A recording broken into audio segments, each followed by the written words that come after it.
This episode is brought to you by Morty, Rizova, Recon, and Patreon supporters like you. Supporting our sponsors supports our work. This year, we're hosting Recon, the Reality Escape convention, virtually, so that we can bring our entire global community together. Our team has decided to alternate 1 year in person, 1 year virtual, and this year we are doing it online. We have one game this year. We've commissioned it from Mark Larson, who created Escape from Escape Island for Recon 2 years ago, and that game was a delight. He is once again back and blending a little bit of Escape Room Insider design along with some silly and playful game elements. It's going to be a blast.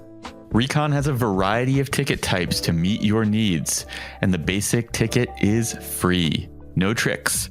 We want our global community at Recon, and we hope to see each and every one of you there August 19th and 20th, 2023. You can learn more at realityescapecon.com. Details in the show notes. Tickets are on sale now. Welcome to the Reality Escape Pod, your lifeline when you need a getaway from the real world. I'm David Spira, alongside my co-host, PG Law. Together, we're exploring immersive gaming from all angles, and we'll be joined by guests who really know their stuff. Today's guest is researcher, computer scientist, and entrepreneur Sina Bahram. As president and founder of Prime Access Consulting, Sina has devoted his academic and professional work towards advocating for and practicing not just accessible design, but inclusive design. Welcome, Sina. Thanks for having me. I heard you speak at the Homecoming Immersive Summit in Las Vegas last year, and unfortunately, David was not able to watch, but all I could think of was, I need to introduce David to Sina. I liked that not only you explained a lot about accessibility and inclusive design, but you gave a lot of really practical tips for how to include it in design that I thought was really useful. And I think it'll be really, really useful for a lot of our listeners. Yeah, it was a lot of fun. I enjoyed being there. Really glad to be talking about this stuff. And I'm glad that we can finally meet because I was subjected to the plague while you were giving your talk and had to curl up into a ball in a hotel room. Been there. Yeah. Sina, how did you become interested in inclusive design? Well, I'm blind, and so definitely a lot of lived experience in terms of the world being deeply inaccessible or, exclusionary to many groups. And for me, the lived experience was being blind, going through, for example, computer science as undergrad and graduate school. I had to encounter a lot of things just not working, right? Papers from a journal, from a conference, software development environments, simulation software, all these kinds of things, notes from class, right? And so that led me, being a computer scientist, to ask the questions of why that may be the case. And it turns out a lot of things are honestly not that hard to make accessible, which really honestly makes things more frustrating when they're not. But also, hey, put your code where your mouth is kind of mentality, right? And so I spent a long time trying not to be the blind guy in accessibility. And then I ended up eventually doing that, but really wanted to do a lot more than just accessibility, wanted to broaden that lens of consideration to not only, first of all, digital things, but really all things physical, digital, etc. And then for all people, not just somebody who's blind or somebody who's deaf, but really the entire spectrum of human difference. So that's how I decided on that path. And then how I actually formally got into inclusive design was in 2012. I was at the White House because I was really privileged to be named one of President Obama's White House Champions of Change.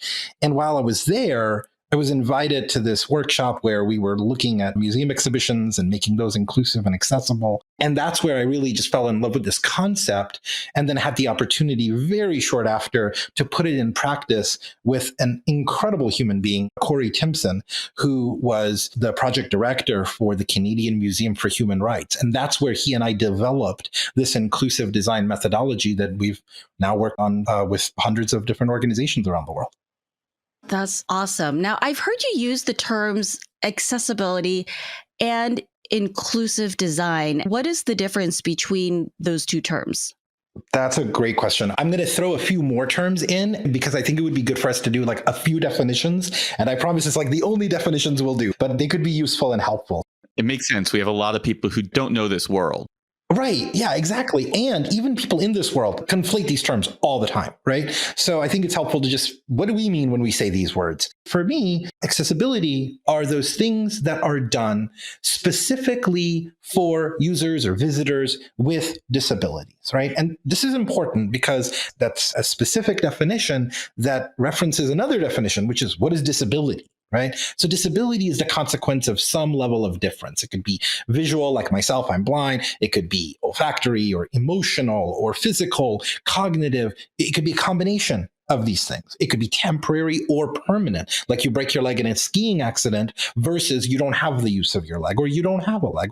So this is disability. But what's really critical is how we as people, as a society, as humans, treat and think about disability. And that then comes into this whole medical model, right? Where you put the burden on the individual, you view them as being disabled, and therefore it's their fault for not being able to open the door to a building, or it's their fault for not being able to read the ink on a sheet of paper from their doctor's office.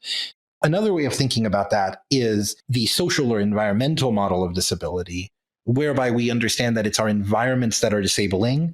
And so what can we do to shift that burden, not onto the individual, but away from the individual and onto society where it actually belongs, so that we have door openers. We have that material from your doctor's office available in an electronic form. We have various things that are available in Braille, et cetera, et cetera. And finally, that kind of gets us to inclusive design, because inclusive design is the way that we achieve that. So accessibility, right, those things specific for disabled folks, is a byproduct of inclusive design, but it's not the only result. It's not the only positive impact that comes out of it. Thinking about this stuff like curb cuts are the common example.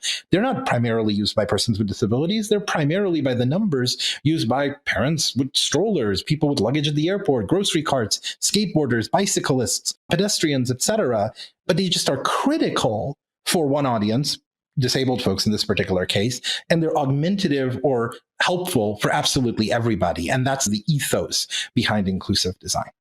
Oh, that makes a lot of sense, especially as a person who turns on closed captioning for everything that I watch, because I have trouble understanding sometimes spoken language. And so that makes sense. I get it, because I get deeply frustrated with a lot of the captions for some of the shows I watch on Netflix, or like I watch a lot of Korean dramas, and they're slow, they get stuck. So I can relate on that level. And I appreciate that it is available for me to use as well.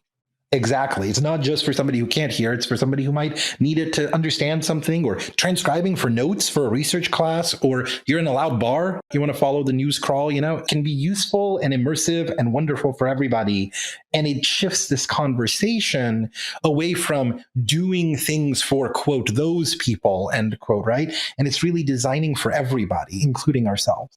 You've touched on so many different things that I think we're going to be unpacking really throughout the entire episode, but I have a lot less experience in this than you, so much less. But I have spent a decent portion of my career advocating for and selling and then conducting accessibility audits for and improving accessibility in tech. I use the word accessibility because, to be honest with you, the term inclusive design was new to me upon researching you and your work. My experience has been that accessibility is often viewed by business leaders as this restrictive pair of handcuffs. But I've never seen it that way. I have seen it as an opportunity to innovate and to expand an audience. Can you give us some examples of what innovation in inclusive design looks like? I can, but first I want to touch on your point about accessibility, because so often the methodology that is used for accessibility, forget inclusive design, let's just talk about like website accessibility or mobile app accessibility, just doing the right things, following the standards. It's this audit-based approach, right? And you've already failed the moment you do that, because what it acknowledges, what it tacitly accepts, is that It's okay for things to be born inaccessible. It's okay for things to mature and be designed inaccessibly. And then at the end, let's audit it and try to fix some things. Oh, we found 270 things. Let's value engineer that down to 27. Who's this really going to affect anyway? And then you get all these marginal arguments. It's a cost center, et cetera, right? Alternatively, if you just designed it inclusively in the first place, it would have been fractions of pennies on the dollar.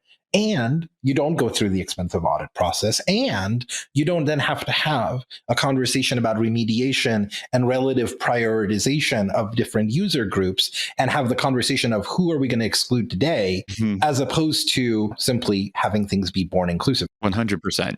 That's just like this thing that happens so often and then perpetuates this myth about it being expensive and restrictive, like the handcuffs that you mentioned. Now, innovation that comes out of inclusive design. I mean, we have many examples of this. One of my favorite stories is a photography exhibition that we produced at Canadian Museum for Human Rights. And Corey was deeply insistent that we're not going to have a photography exhibition. And by the way, all the photographers for that exhibition were blind or low vision. And we're not going to do this and just have like visual descriptions of their photos. That's ridiculous. Those are table stakes where we're concerned. So we're going to do something inclusive, not just accessible. So what we did was we took the category winners of this competition that was run and made those tactile, right? So you can feel the photos, you can hear the description of the photos, you can even have a guided tactile description, which is like a visual description, but also knows you're touching something. So it can say, follow that rough area up to her sleeve. Now let's explore her shoulder. As you can feel in this painting, that's a guided tactile description. And so we did all this. And in one of the category winners was this woman. She's wearing a hijab. It's a very monochromatic pop of the contrast of her skin with the black of her outfit, right? It's a very striking photo, and it's why it won. It's just an incredible photo. And this is in the inclusion and diversity category as well. And so we're like, okay, we got to make this tactile. So we reached out to the subject and got her permission. People are going to be putting hands on your likeness. Are you cool with that? Absolutely. She said, 100%. I love what you guys are doing. Anything for accessibility, count me in. That was wonderful. So then we get to work. We do that. And what happens is, because of the scale these are produced at, it's basically one-to-one scale. So as you're touching it, you end up holding hands with her, which is an incredibly intimate gesture. Especially, this was about 5-6 years ago. Political climate, as you can imagine, was what it was, and especially for marginalized groups of people, to be able to hold hands with the subject in the diversity inclusion category, that was a big deal. And that was such a big deal that received $8 million of earned PR revenue, even though the budget for press for that exhibition was exactly $0. And so all of a sudden, it really just shows you, like, we weren't trying to be innovative. We weren't trying to be fancy. We weren't trying to do any of those things. We were just trying to make something inclusive. But by doing so, we had to solve hard problems. And then by doing that, you get these lovely side effects of things like virality, of things like immersion, of things like connecting with people. And the takeaway is that it provides saliency. If you can provide meaning to somebody, then you've succeeded. And if they're not able to see the thing that is providing that meaning, but they're able to feel it or hear it or smell it or experience it in some other way, then, you've done a good thing. And people really responded well to that. That makes a lot of sense because, part of what I love about immersive experiences overall is that they stimulate all of my senses, right? When I walk into a room, I don't want to just see the rainforest. I want to feel the warmth and hear it, smell the soil. And I feel like inclusive design, it will inform a lot of what we do in immersive experience as well. Exactly. And there's one point there that's important to make, which is that multisensory is not inclusive. Oftentimes, to be inclusive, you're multisensory. The other way is not true, right? Multisensory by its very nature, if you just do that, it's not inclusive. What makes it inclusive is if you do multisensory intentionally, which is to say that your sensory outputs, your modalities, if you will, audio, visual, vibrotactile, haptic, smell, all these different things, they need to be in accordance with one another. They need to be redundant with one another so that you're not relying on somebody having one sense in order to get that information. When the lights flash, you also have a sound effect. When the animation occurs, you also have vibrotactile feedback. And if you do it that way, not only do you nail it on the immersion front, not only do you nail it on the innovative interface and people just considering it easy to use, but you've also nailed it in terms of inclusivity. And on top of that, what you're describing right now, to me, as someone who can see and hear just fine, what you've just described sounds to me like a much better experience than if you were to have taken any chunk of that out. And that's the point. That's where everybody gets to. Like when we're on these client calls, they're always very grateful and thankful. We didn't know about that and that's really helpful, etc. But we got to tell you guys what we're actually interested in, fascinated by through this whole process is that 90% of what PAC is the name of the company, what PAC recommended on this project, it made it better for everybody. Not just what we thought we were doing, which is making the stuff accessible. That's where people start when they reach out to us. But where we want to get them is, yeah, that's great. We're really happy you want to make your stuff accessible. Wouldn't it be cool if you actually made it inclusive and accessibility comes along? I feel this way a lot in escape rooms because there'll be things when part of the puzzle is an audio experience. And again, I have trouble processing audio dialogue sometimes. So I always wish that it came with a written component as well. Yes, absolutely. And there's no reason why it can't. Yeah, or other times there's puzzles that involve colors, and this is an issue sometimes for people that are colorblind. And, it's have maybe it be a pattern and a color, and that also helps for cluing as well, right? Absolutely. And because it's a pattern, that can then be translated to a tactile representation as well. And you can also do little tricks, like you can do Easter eggs. So put some Braille underneath the table. Most people don't feel underneath the table. And it's okay. It's an escape room. You can do specific things for certain audiences, right? We're breaking a few rules on purpose, but for the purpose of delight. Put a Braille decoder ring or something so that somebody who doesn't speak Braille has to go figure it out, because it's surely the case that everybody who doesn't know print has to deal with all of that. So it's interesting to play with that and invert some of those expectations. Or, an idea I floated at that meetup that you were talking about actually at that homecoming was making the gesture, like the sign language gesture for pen or for handwriting, which kind of looks like a shape that you could turn into a pen holder. And that way you're giving somebody a clue. Oh, if I lift the pen, maybe it unlocks the secret door in the desk. So you could do stuff like that. Like a key in a lock is another one. So there's things you could do and play with that celebrate these different ways of navigating the world while also still being fun and cool and immersive.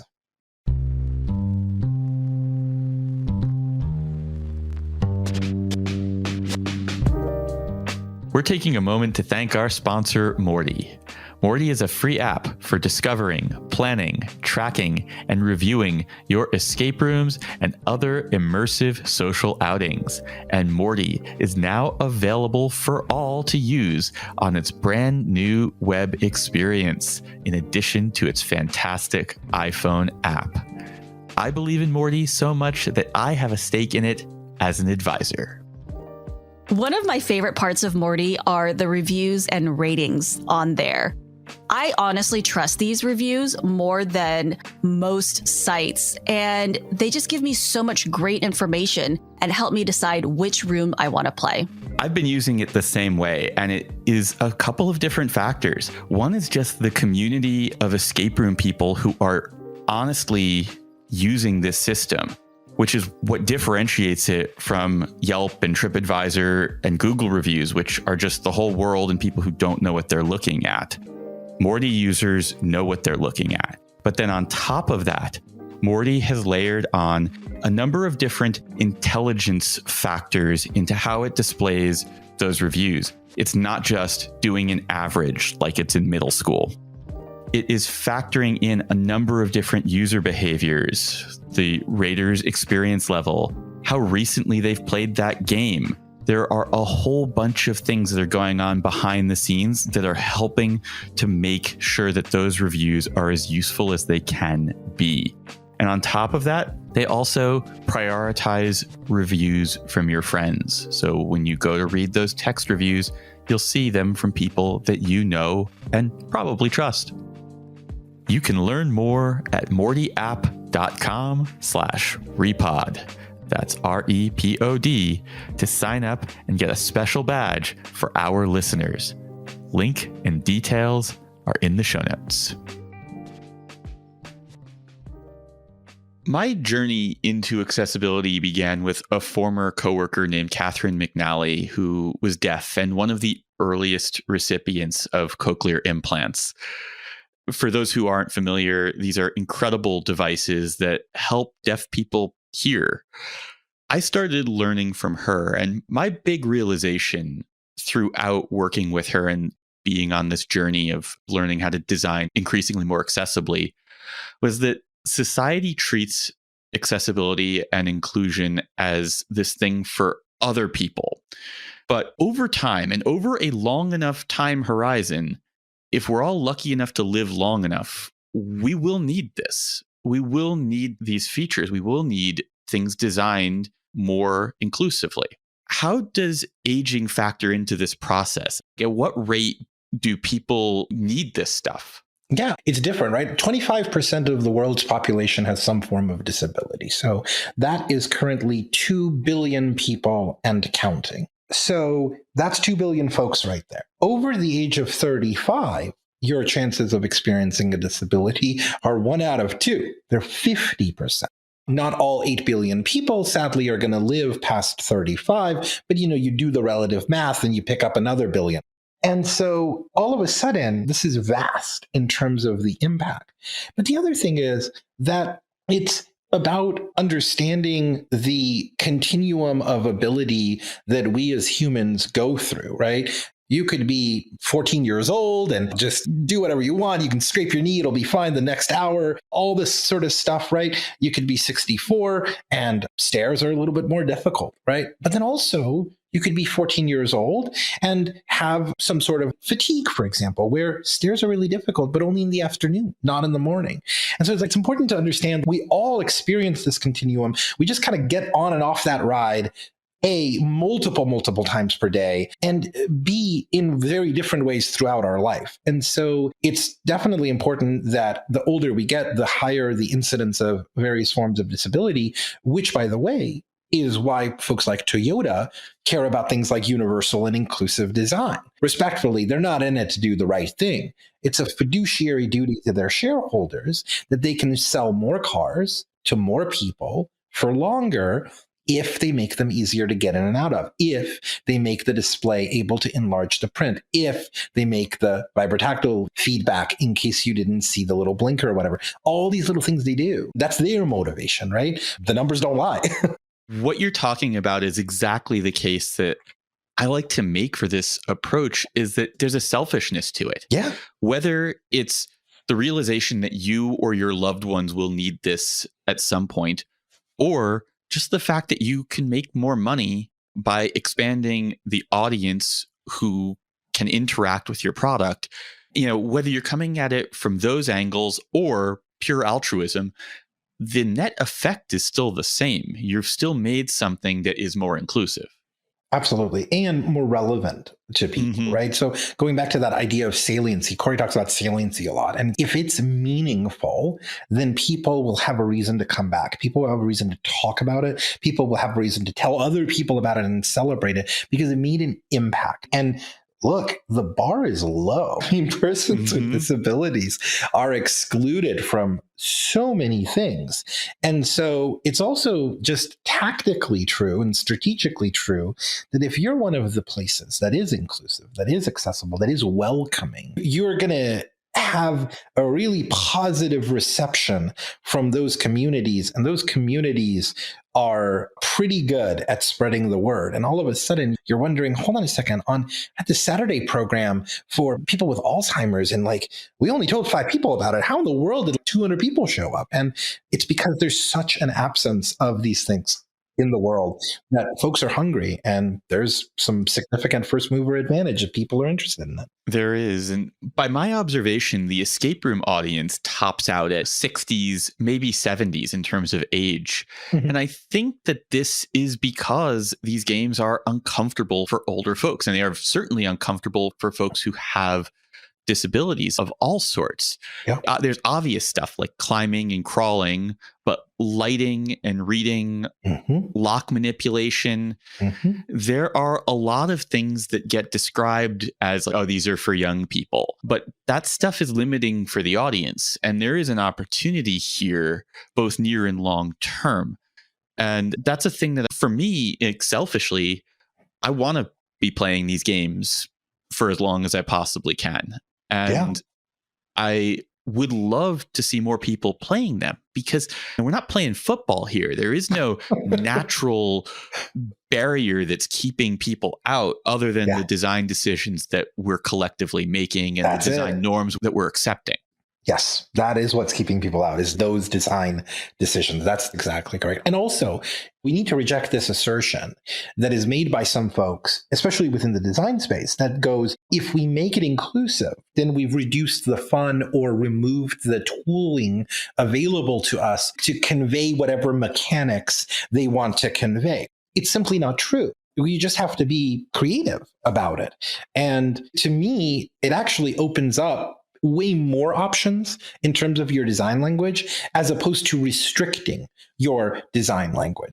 So this moves really nicely into the next topic that I want to discuss with you, which is, by my observation, accessibility and inclusion, it's a journey, not a destination.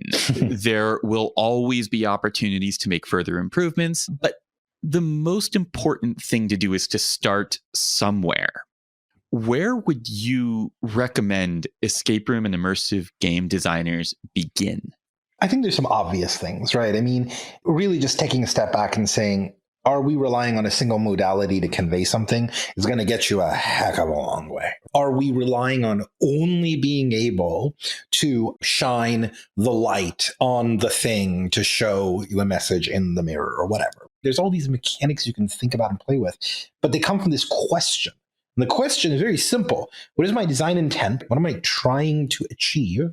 And if it's, okay, there's a hidden message and I need people to discover it, then we need to talk about how do we surface the affordances in order to facilitate that design intent. And if your only answer is invisible ink on the wall, then you're doing something wrong. But if your answer is, oh, we're totally going to do the invisible ink because that's awesome, but also we're going to do these other things, then you're able to really engender this creative mindset that will take you to all sorts of places. Oh, what if we made the little floor plate vibrate when you jiggled the lock or whatever, et cetera, et cetera. But like, you just got to be thinking about what happens if we're not designing, or we don't have, rather, in our escape room, the quote unquote nominal human, which, by the way, fun fact, doesn't exist. We have an informal performance metric, like when we're going through escape rooms, installations, rides, what have you.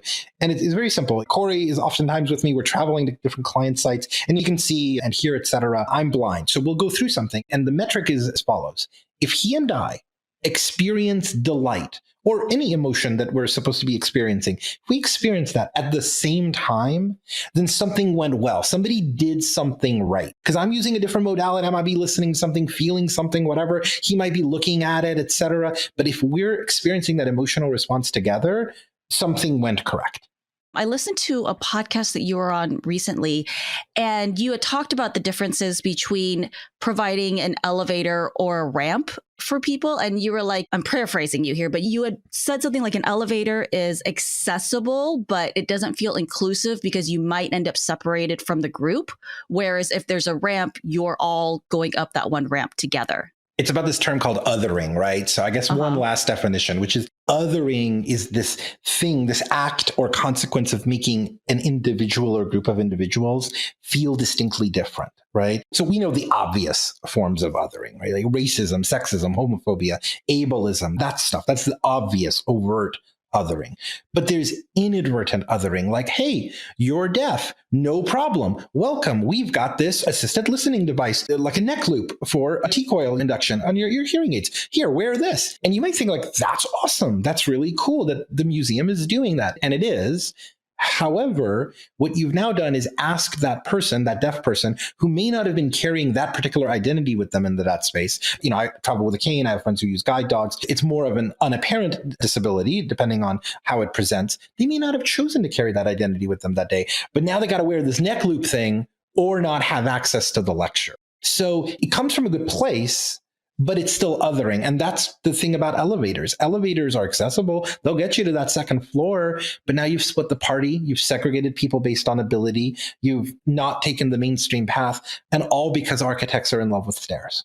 I came across this issue once when I played an escape room with a friend who is pretty overweight, right? Mm-hmm. And one of the things that are delightful about escape rooms are secret entrances. You open the fridge and surprise, it's a doorway into another room. And I think it's great. But I did play it once where there was a wardrobe, and this was a big wardrobe that had a support thing in the middle, and he could not fit through it. Mm-hmm. And I remember watching this and I felt so terrible. And it really wasn't that difficult to make it a little bit larger. He ended up having to go out into the hallway, out and around, and join us through the back room. He may have ended up having to go through the last room, which they were like, well, you'll have to close your eyes so you don't get spoiled. And not only was it super alienating, but it breaks the immersion for him. And you know how much it would have cost to avoid that? Exactly $0. Because in the design phase, that bar didn't exist. Nobody had procured any plastic, any wood, any concrete, any metal. None of that had happened. There was no vinyl being commissioned. All that existed was some file on somebody's computer, and you could have gone, maybe we make an L structure. Maybe we do the. That's it, right? It's just a consideration. And that's why a lot of times people will sometimes give me and Corey a hard time. They'll be like, oh, well, you say like it doesn't cost anything up front. And it's, certain things just honestly don't. They really don't. It's just a different decision. It's sometimes a different sequencing. That's for sure true. So different ways of thinking and workflow. That's what's ironically, you don't have to pay more in order to actually open it up to more people that will pay you more. And so that's why it's always just silly and bemusing to me when people view this stuff as a cost center.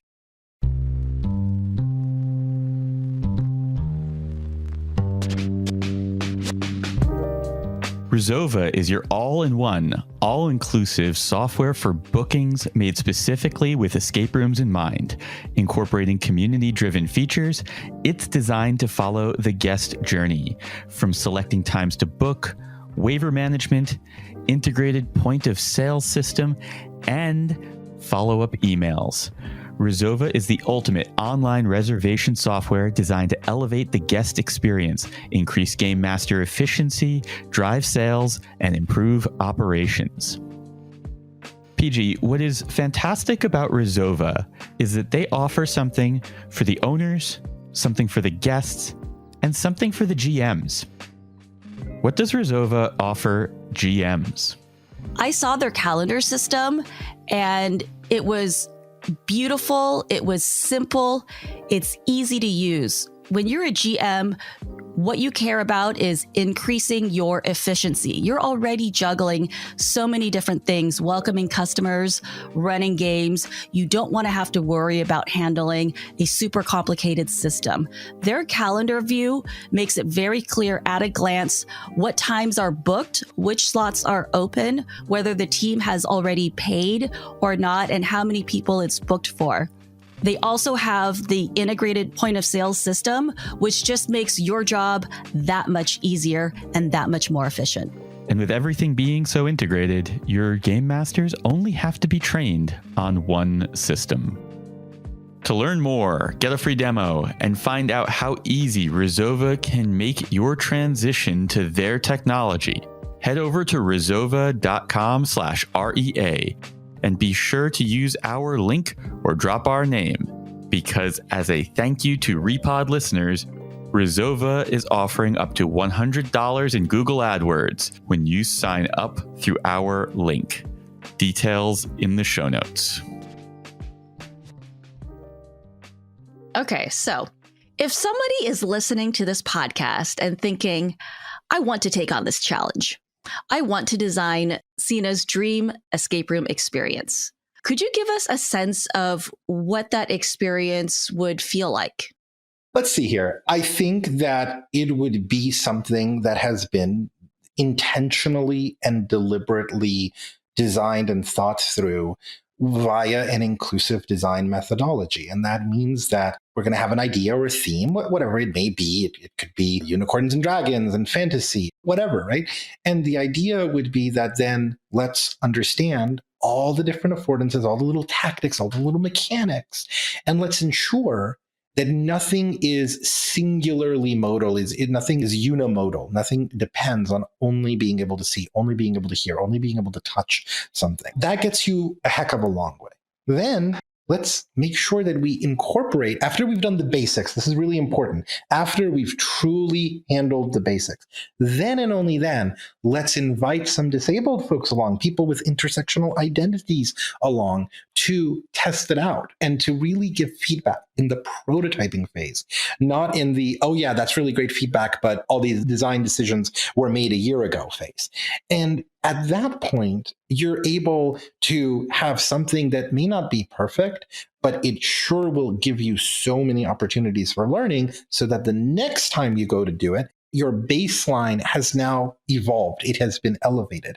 And whether you do all the things in round one, or whether it takes you 10 escape rooms to get there, just echoing the previous comment, it's a journey. The point is, be kind to yourself and don't try to boil the ocean overnight, but also be firm about the fact that we got to make progress, and we got to make progress each time and fail forward so that we can iterate and learn from our previous mistakes. One of the things that we learned about from you was an escape room that ran in 2019 and 2020 in Australia called the Owl Job, which was designed with intent, sightless escape room experience that is fully documented on a website, theowljob.com, which we will share in the show notes. The documents on this website are thorough. I mean, it is full-on design docs that go through the game from so many different angles, as well as a number of key points like how you build your website, how you handle ticketing, how you handle waivers, so that you're succeeding not in just making a game that is sightless, but a game that is accessible, like in the most literal sense of the term, like they can buy the tickets and get into the game experience. It's a really interesting thing that I strongly encourage everyone to look at. Yeah, that's really cool. Is that a dark escape room, David? Yeah. So like I've played a couple escape rooms that you play completely in the dark and you solve puzzles by feeling everything out. Mm-hmm. Is it something like that? That's definitely one of the aspects to it. The description here is the players are taking on the role of burglars, breaking into an empty house in the dead of night. And the tagline is listen, feel, unlock, steal. That's the gist of what you're doing. And full dark escape rooms are a thing that have existed for quite a while. I think we played our first one back in maybe 2015, 2016. The full dark escape rooms are or can be an accessible experience, at least for sightless folks. The model exists. I have not yet seen anybody make a game deliberately around deafness, but I can easily imagine an escape room experience where everyone is wearing noise canceling headphones. There are different approaches that you can make to explore this. Maybe not universally accessible, but you can explore it in different ways. Yeah. And the other thing is that there's fun aspects and then like inclusive design. So what I mean by that is there's audio games, right? Or even games that are designed predominantly for, let's say, a blind audience. Okay. And there's nothing wrong with that. That's awesome. And just like there's nothing wrong with an art game that totally relies on vision and you're matching different things and so on and so forth. The point is, though, like there comes a time where you're not designing for a niche audience. That's not your specific goal. You're just doing general design, like you're designing for the public. And in those scenarios, I think that what we should concentrate on is, making things truly inclusive. But there's a lot to be said about making the escape room be in the dark or the noise canceling headphones approach. I just don't want people to think that that's the only way to make something accessible. It's a really cool concept to play with. And like it forces us to relax certain constraints and tighten up others and have a good time with it. But there's also a way of doing it such that you have an escape room that is playable by a deaf person, by a deaf blind person even, by a blind person, by a wheelchair user, etc., if you're just intentional about those designs. So it's two different things and both are good, is what I'm trying to get at. I agree with you. My hope was to illustrate that there are different ways to approach this. And For sure. In all honesty, my feeling is making an improvement on any front is a huge improvement in a space where we just generally ignore all of this. Agreed.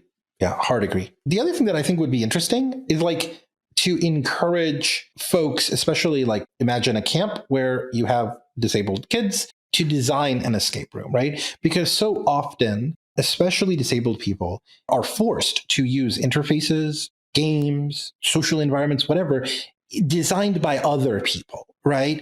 And so even the well-intentioned ones, it's, oh, we thought this would be helpful, right? So it's really fun when you break that paradigm and you go, what if you asked a bunch of kids at the School for the Blind to design an escape room? What would they come up with? And so that's just an interesting thought that occurred to me as you were talking. That sounds like a phenomenal thing to do. I bet that the outcome of that would be really interesting. This touches on kind of the next topic that I have. And all of this conversation, I think in some ways can be viewed as reductive because there's so much. But I would like to look at the various vectors of inclusive design. There are different things to be designing for, different people and situations to be designing for. Dyslexia, deafness, colorblindness, neurodivergence. I'm curious, what are some of the key design considerations that folks should be paying attention to when factoring in those audiences, knowing that, again, there's going to be so much more depth here than we can touch on? I would say first start from an inclusive design methodology, then come up with the concept of finding the key for the lock to the door, and then test what if a blind person goes through, or what if you can't see, what if you don't have hearing, and do that and ensure that all of those use cases result in being able to acquire the key. What it does is it forces you to conceive and incept things from an inclusive perspective in the beginning and from a multisensorily redundant perspective from the beginning, and then to evaluate and put those ideas through the ringer with those different personas, like dyslexia, like blindness, like deafness. I'll push back on you on this because I think what you've just described to me sounds paralyzing. If I'm a designer and I have no canvas to start with, to me, what you just described, I wouldn't even know how to find the audience to test with. So I'm kind of asking you, like, where are the starting points? If I wanted to make this experience, where do I even begin? Well, let's unpack that. So your starting place is presumably some kind of theme, right? Put aside audience. I'll stop you for 1 second because there is a deeper layer of escape rooms that represents a lot of our audience, which is they're not starting at theme. They're starting at story. They're starting with emotional arc. They're starting with something larger than theme. Okay, that's a great caveat. So let's start there. So what is the story? So for example, is it an art heist? Is it that burglary in the dark concept? And that's where I would say that as you're designing, you are enumerating different things that you would like your players to be able to do. Right now, what we predominantly do is think about surfacing that ask, whether it's implicit or explicit, of the players in a visual way, right? So the first thing we can do is relax that constraint. For example, every time we see any information, that could be written information, that could be a drawing, that could be a sign. How would you access that if you're not able to see, right? So this already gets you a heck of a long way there. it starts forcing you to question the ways you are surfacing things. Because once you realize, oh, okay, well, if the painting is askew, but it's over the desk such that you can't touch it, then you're forced to say, all right, are we going to do a cutout in the desk? Oh, snap. If we do a cutout in the desk, then the wheelchair user can also roll behind the desk. All of a sudden, we just solved two things by trying to solve that first one by not being able to reach the painting. We've got a cutout here, which means we can hide something now underneath the desk. Aha, we just gave something for that 9-year-old audience that's of smaller stature or height. Okay, and then so you see, we can progress those kinds of decisions in a cascading way by first just relaxing a single constraint. And I would then say, all right, when you've exhausted that particular thread, that's a pretty fun hour of design. Let's now relax another constraint. So it could be not being able to hear, or it could be limited mobility, or whatever the case may be. Those are all incredibly invaluable. I don't want to diminish that. I just don't want to design for them first, because then what happens is we do so, I feel anyway, at the exclusion of other possibilities that could come along and really spark some really cool things. That makes sense. The constraints that you're talking about relaxing for sight impairment or for hearing impairment or for dyslexia or for mobility access, these are, I think, reasonably intuitive, the areas that you're looking at. But if I want to relax constraints for neurodiversity, what am I even looking at?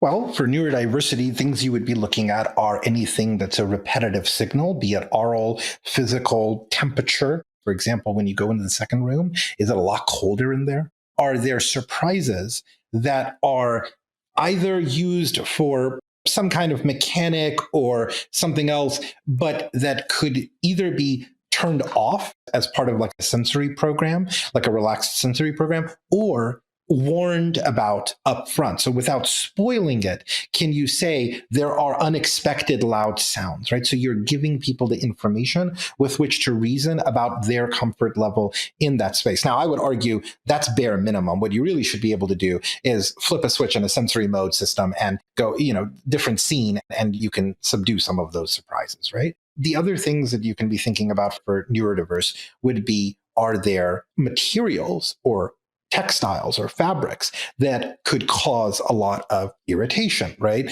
Not just hypoallergenic, but something that could be incredibly like synthetic feeling and squeaky to the touch. Are there things that are in the environment that may not be considered super relevant, and so therefore maybe didn't get as much love, but somebody may fixate upon them? Now, if you're doing that intentionally as a red herring, live your bliss. But if you're doing it unintentionally, is there a pass you could do to kind of watch for some of that? Don't do things intentionally as a red herring. Well, I like to mess with people, so you're talking to the wrong guy. I'd say, if red herrings are your bliss. David is judging you then. David is judging you. That's right. And then lastly, I would say test with neurodiverse people. Get them in there, get their thoughts, ask them, and really, put it through the ringer with all of those folks so that you can gather that feedback and learn from it. Okay, I had a small question because I felt like one part of your philosophy was almost one size fits all inclusive design school of thought. That's more universal design. Okay. But then I guess maybe if that may be difficult, sometimes it's okay to have different modes, which I know escape rooms can do sometimes, because some escape rooms are able to change puzzles so that this is easy mode or this is harder mode. Exactly. I've been in rooms where we have dim lighting for atmosphere, but if you have trouble seeing in dim lighting, they have the ability to turn the light up or provide extra flashlights, Yes. Things like that. So do you have a particular school of thought where you think one is better than the other, or is it situational? I don't think they're mutually exclusive. I think that you go as far as you can with an inclusive design methodology, and then you rely on, let's call them post facto accommodations. So in your scenario, the lighting in the room, let's say you don't need the flashlights, right? I would argue don't solve it with a flashlight, solve it with adjusting the lighting in the room, and then it's more inclusive, and it's also less othering because it's not the one person with the flashlight. But then also I would argue And is there an opportunity here to maybe have that mode, if you're going to do a mode, incorporate that difference of lighting as an intentional feature, as opposed to as a, oh yeah, I guess we can turn up the lights for you. So that it actually, it pivots, not just in terms of functionality or affordance, but it pivots such that the narrative, the story, which, as you said earlier, was where a lot of your folks are going to start, can adapt and incorporate that really cool element now into it. You were just touching on a topic, which is not everything can be made universally inclusive. I don't know how you make a horror experience fundamentally and universally inclusive. There are going to be branches of neurodivergence where that's just a non-starter. Yeah, but you tailor it to the individual, right? You pick your strata. You say, I've got 3 presets because, pragmatism, right? And then I've covered a much longer tail than only, let's say, 70% of people, right? Like I've covered 95%. But all I'm saying is I reject the notion that for something like horror, which is an emotional response, we need to rely on a single modality, right? Like a lot of my friends that are into horror, they will enjoy with popcorn and glee bad horror movies with really fake looking blood, etc. But then they watch different kinds of horror movies with like real intent and they're not chatting during them and they're really taking it in and enjoying it because it's like a psychological adventure or it's just really well done and produced. And it doesn't rely on like something popping out at you, like cheaper mechanics. So I think like you can do that and you can then map that in a cross-modal way. So, for example, if we wanted to take the cheap mechanic of, okay, it's really dark and then something jumps out at you, that thing can also make a noise, right? Or if you really want a really scary time, I'll put you in a room with no lights on and just play a rattlesnake sound, right? I think there's things you can do. And I'm not claiming 100% coverage because I don't know. That just seems like, why bother reaching for that right now? My claim is that we're not even at 50%. There's low-hanging fruit out there. Right. But yeah, the point that I'm trying to illustrate is because I am imagining a person listening to this and saying, I can't make the experience that I'm producing for absolutely everyone. Mm-hmm. And therefore I have failed. The point that I want to make sure is coming across here is that we're asking a lot, and yet also there's a level of understanding that things are rarely going to be perfect and that there's sort of a journey that you're going to have to go on to try. I agree. I don't think we should let perfect be the enemy of the good. But I also don't think we should, and I'm not saying that you're doing this, but it's so often done in these spaces, allow the lack of reaching things perfectly to be the excuse for not even bothering. Agreed. Is truly, I'm not exaggerating when I say if we were going to use a 100-point scale, in terms of inclusivity, escape rooms are somewhere between a 2 and a 10. I would agree with you. Like, look, let's have the podcast in 2050 where we can argue about how to get past 96%. I'll happily concede the last 4% to you, but there's so much runway to get from where we are to where we want to be. I fully agree with you. What I am trying to do, and I want to make it clear, I'm trying to pose the anxious questions that I am reasonably certain our listeners are thinking as they listen to you speak, because I want to make sure that you're able to fully express what the point is, and we can help people get past what feels like a very daunting challenge. Yeah. Trying goes a really long way.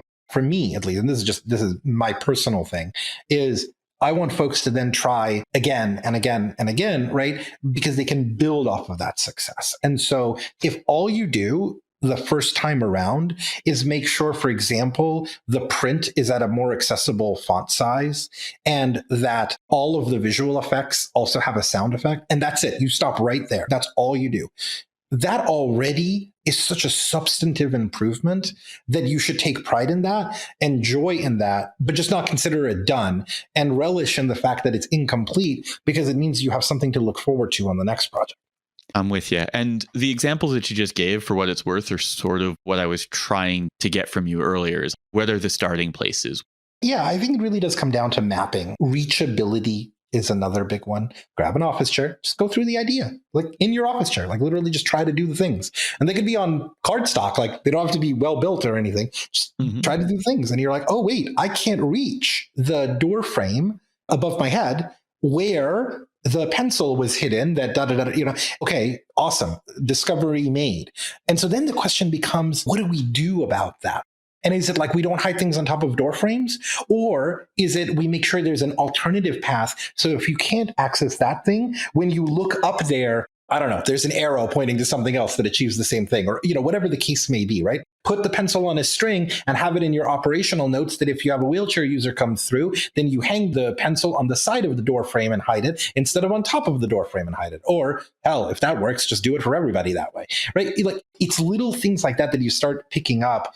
But I would say some of it is truly, like, I don't want to sound reductive, remove a sense and then think about what that means for your idea, and be okay with the fact that you don't have the answer immediately, but play around and noodle with it, just like you would noodle with any other hard problem. Like, okay, I've got most of this figured out, but I don't have a clean bridge between this phase and this other phase. I really got to work on that section. This is no different. Makes sense to me. That's a helpful starting point for sure. Yeah. Sina, so what comes next for you? I mean, a cocktail and dinner, I think. But any exciting projects you want to share? We're really privileged to be working on some exciting things, capital builds of buildings I'm not allowed to talk about, and rides and things of that nature. Really hoping to do more work with escape rooms, with themed entertainment and location-based entertainment, because, well, A, it's fun. So just straight up, that's the selfish reason. But B, because excluding people from fun is one of the ways to normalize the exclusion of people from all things. And so when you go to a theme park and don't see a bunch of blind people, then it helps cement the myth that, oh, that's not an audience that we need to care about. So I really feel strongly about this, especially from the context of kids and just normalizing this stuff with kids and socializing these concepts. Because if they grew up in a world where they had blind classmates and they had deaf friends and they had autistic babysitters, all of a sudden you just get to a much better place, at least in my opinion. And so theme parks and escape rooms and like puzzles and games and things like this, it brings people together and also lets you like exercise some of those different tactics, whether it's competitive, whether it's cooperative play, and you can do so while also normalizing inclusion. That to me is a win-win. Where can people find you on social media? Well, Elon did run Twitter into the ground. And so by turning off third-party access, he excluded many disabled people from actually being able to participate in Twitter. So it used to be Twitter, but I'm not active on there anymore. And I really haven't made the leap to Mastodon. The website is a great way to get a hold of us, www.pac.bz, pac.bz. But we're also available through like email and things of that nature. Sina, thank you so much for joining us. This has been a lively and wonderful conversation, and I hope that it sparks many more conversations to come. Thank you so much for having me. The Reality Escape Pod is produced by Lisa Spira, music by Ryan Elder of RyanElderMusic.com, edited by Steve Ewing of Stand Inside Media, and brought to you by RoomEscapeArtist.com. Your home for well-researched, rational, and reasonably humorous escape room and immersive gaming content and events. Our Patreon is the backbone. It is the foundation. It is the thing that allows us to put in all of the time, care, and money that we invest into creating podcasts like this and all of the daily content that Room Escape Artist creates. David and I have put a lot of work and thought into creating really awesome content for our Patreon supporters. Backing us at the $5 level gets you access to the RIA Discord. We have really fun conversations, discussions about escape rooms, immersive experiences, and more. And it also gets you access to our bonus show. This is a companion show to our main episode, and it's usually a more casual chat with our guests and each other. These episodes are pretty long. They're another 40 to 60 minutes. So if you can't get enough of our content, you can get more of it here. And we also tend to get a little bit looser here as well. If you have been enjoying this podcast, we would really appreciate a 5-star rating and review wherever you listen to your podcasts. It doesn't cost you anything, but it really helps us spread the word about Reality Escape Pod. Thank you to our highest level Patreon backers: Breakout Games, Derek Tam, Olivier Escape, Escapism, Escaparium, Panic Room, Byron Delmonico, Josh Rosenfeld, Paula Swan, Rex Miller, Scott Olson, and the Ministry of Peculiarities. Thank you all so much for your ongoing support. I was in an escape room with a friend of mine, and being just given my personality, was looking around and making things accessible on my own because it wasn't.